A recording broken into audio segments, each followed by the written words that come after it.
丈夫在煤矿工作，不幸因公殉职，妻子独自拉扯孩子，却和小叔子生出情愫。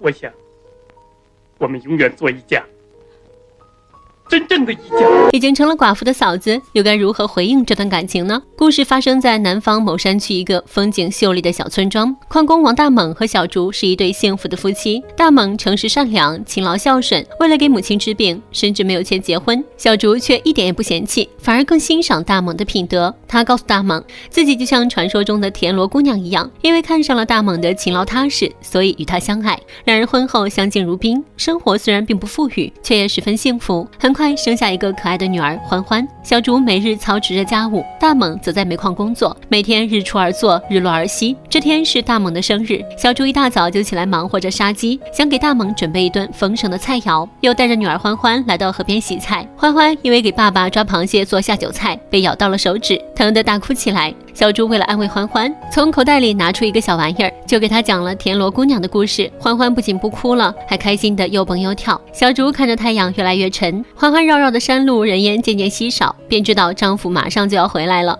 果然一辆大巴车驶来，欢欢激动的大喊，是爸爸回来了。小竹笑得更开心了，她拉着女儿大步跑过去，却只看到小叔子二猛。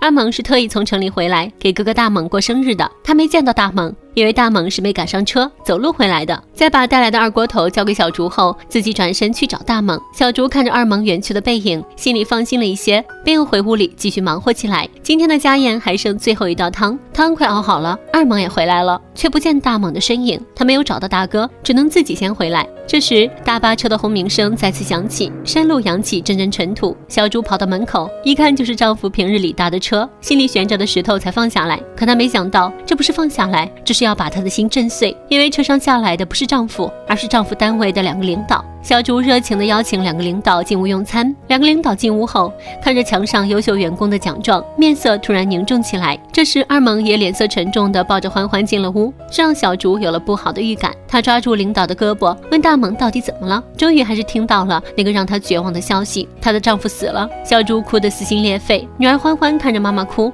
也跟着哭了起来。此时的秋风比以往更加萧瑟，生日成了忌日，原本热气腾腾的饭菜也成了坟前的祭品。风刮起树叶，发出鸣鸣的哭声，伴随着欢欢的抽泣和小竹无声的哭泣。此情此景，看了让人悲从中来。小竹抱着哭泣的女儿，回想起和大猛的点点滴滴。此时的她已经流不出一滴眼泪，只是呆呆地坐着，不说一句话。二猛也坐在江边，为大哥默默悲伤。这时二叔走上来，他没有一点悲伤，满脑子打着精明算盘。二叔告诉二猛，大猛是因公殉职，按照单位惯例会给家人安排一份工作，言外之意是想撺掇二猛去要这个铁饭碗。可二猛认为这个名额本应该就是嫂子的，应该让嫂子去，哪里轮得到他。二叔劝他应该自己去顶这个名额，因为小竹还很年轻，如果当上工人，说不定就会成为别人的老婆。但是二猛还是坚持自行己见。这天领导再次来到小竹家，准备让小竹去矿上工作。领导询问二猛的意见，二猛也十分同意。不过小竹却觉得矿上更需要的是男人，自己一个女人去矿上也干不了什么活，还是把名额让给二猛。领导听完觉得有道理，也便同意了这个提议。小伙得了份工作，原本嫌弃他的女友不仅主动上门，还为他做衣服。二猛之前谈过一个对象，还是小竹的表妹凤月。凤月在供销社工作，自从当上营业员后，就一直瞧不起挑眉的二猛，两人的婚事一直没个结果。不过在得知二猛要去做矿工后，凤月喜出望外，特意来到小竹家，声称要给二猛做件衣裳。可找了半天也没人应。凤月知道二猛要去矿上工作，便询问小竹矿上给二猛分配了什么工种。小竹说人还没去，还没有分配呢。凤月说她不希望二猛下井工作，工资虽然高，却那么危险。小竹听完这话，瞬间变了脸色。凤月自知这是揭小竹的伤疤，便找了个借口赶紧离开。这凤月前脚刚走，二猛后脚就从屋内走出来。他早就看出来凤月的势利眼和小算盘。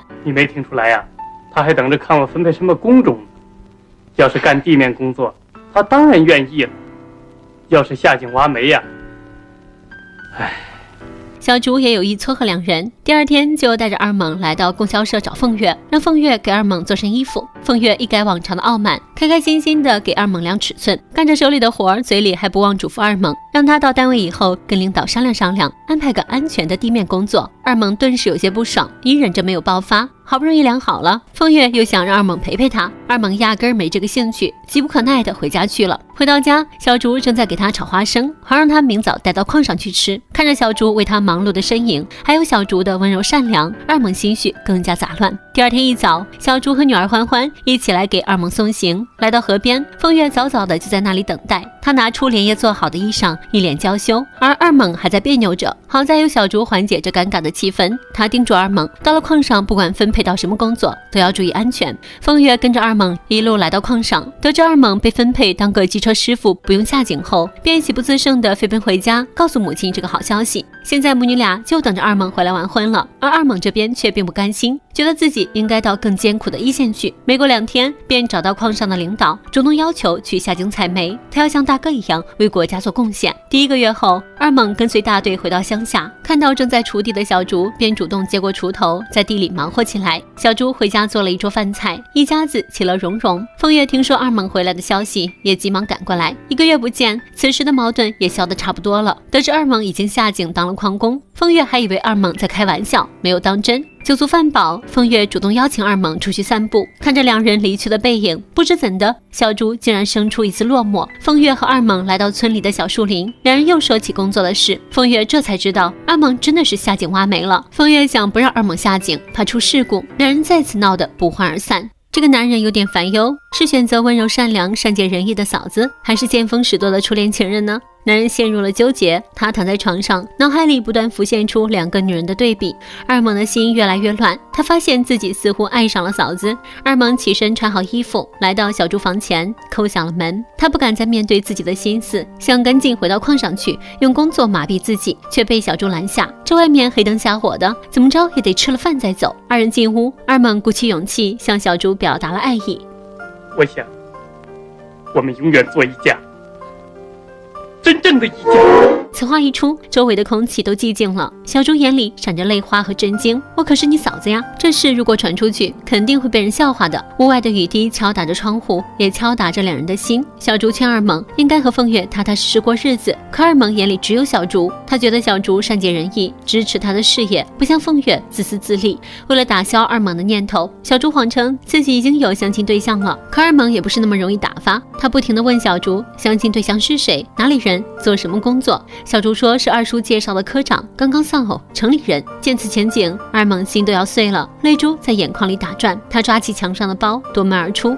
看着二猛离去的背影，小竹拿起伞追了出去。2人一路来到桥边，相顾无言，泪水交织着雨水。二猛羞愧难当，拿出那个田螺，那是他昨天偷偷从小竹床边拿走的，现在已经没有了念想，便把田螺还给了小竹，然后转身离去。又1个月过去，二猛并没有回来。女儿欢欢念叨着，叔叔怎么还不回来？小竹不知作何回答，他又何尝不想念二猛呢？过了一段时间，因惦念嫂嫂和欢欢，二猛以赔罪的心情偷偷回村，在路上碰到了精明的二叔。一番谈话后，二猛这才知道小竹那晚的话是骗自己的，二叔确实是介绍了对象，但小竹没有接受。听到这，二猛重新燃起了希望。小竹看到二猛又惊喜又开心，但还是努力克制住了自己。经过上一次的尴尬之后，2人都有些尴尬。回到家后，小竹拿出存款，准备要给二猛办婚事。平日里他总是省吃俭用，就是为了为二猛和风月的婚事做准备。二猛却高兴不起来，见他不愿意，小竹便自己拿着钱来到风月家，却在门口听到风月的母亲和二叔在谈论二猛下井当矿工的事。风月母亲不明白二猛为什么非要干那么危险的工作，二叔一语道破，二猛是为了多挣钱，好给小竹多寄点钱，让他们母女能过得好一点。听到这，小竹感动得泪流满面，她一路跑到丈夫坟前，眼泪随着风滑落，掉进土地里。此时的小竹根本不知道该怎么办。一顿痛哭过后，小竹刚回到家，却得知由于风月的失误，供销社起了大火，而且有人被困在了火海中。二猛听到呼救，便急忙赶去救火，从火海中救出了被困者，但他自己从屋顶上跌下，把腿摔伤，住进了医医院，风月来看望二猛，却被医生告知二猛很有可能会落下残疾。得到消息后，风月在阳台上徘徊了半天，看到楼下拄着拐杖的残疾人，